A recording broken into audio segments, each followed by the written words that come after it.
All right. Thank you all very much for joining us. I'd also like to thank our viewers on social media for joining us today.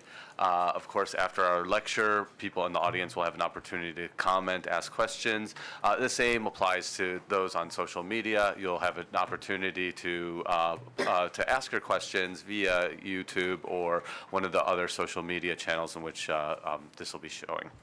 Our lecture today is entitled Political Culture, Elections, and the Implications for Governance in 6 Arab Countries.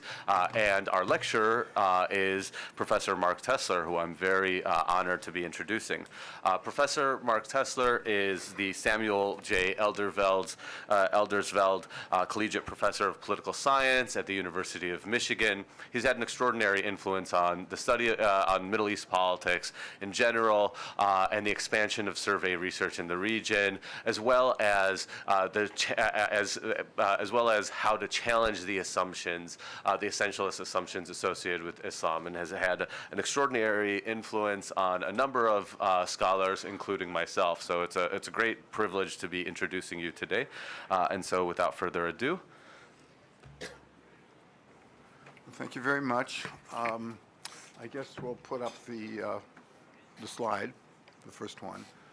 I'm really pleased to be here. I've known about the center for a long time. For 10 years, I was part of a group out of Michigan that worked with Qatar University to build a social science research unit, and gave me a chance to come frequently and to frequently meet people who worked here. But this is actually the first time I've actually been at the center, and it's a pleasure, and it's very impressive, really, in terms of the campus and all the facilities, but especially the work that's being done here. So I thank Azmi and everybody who put this together. So this is a work in progress, and you're going to see a lot of tables. I'll try to tell you what they mean and not overwhelm you. Some of this, maybe even most of it, is about what I did and how I'm approaching it, what the design and methodology is all about, and to some extent, but less, about what I actually found, testing some hypotheses about the things that pertaining to political culture and elections and so forth. But so a lot of this is just how I approach this. I'll be using air barometer data from the 5th wave and the 4th wave, 2016 and 2018 or 18-19. The Arab Opinion Index, sorry, the Arab Opinion Index asks, and the data are available on the website for downloading, no charge. There's quite a bit of them. I think there's about 70 surveys overall that we've done. We started in 2006. We're in probably a dozen countries, most of them on a regular basis, some of them sometimes, but not always, depending on the conditions. I guess I'll start by, well, actually, I want to say one other thing about the air barometer. So the data are available, as you know, and maybe some of you are even using them. In fact, I know some people are using them. There's also an online analytical tool. So if you want not to download the data, possibly you don't have the software that's necessary to analyze them, although that probably doesn't apply to very many people here. But you can look online. I think that is the next slide.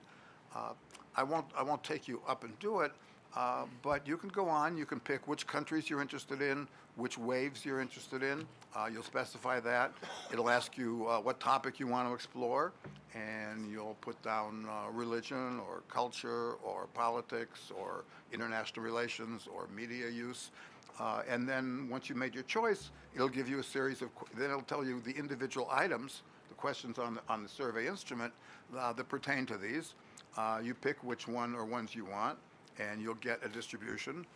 It works, it's in both in Arabic and English, so I'm showing you here the English, but you can do it in Arabic. In fact, down at the bottom, I think you do have show some of the Arabic there as well. And you can also disaggregate the data on the basis of a number of variables. If you want to compare men and women on the distribution that you asked for, or those who are living in the cities or the countryside.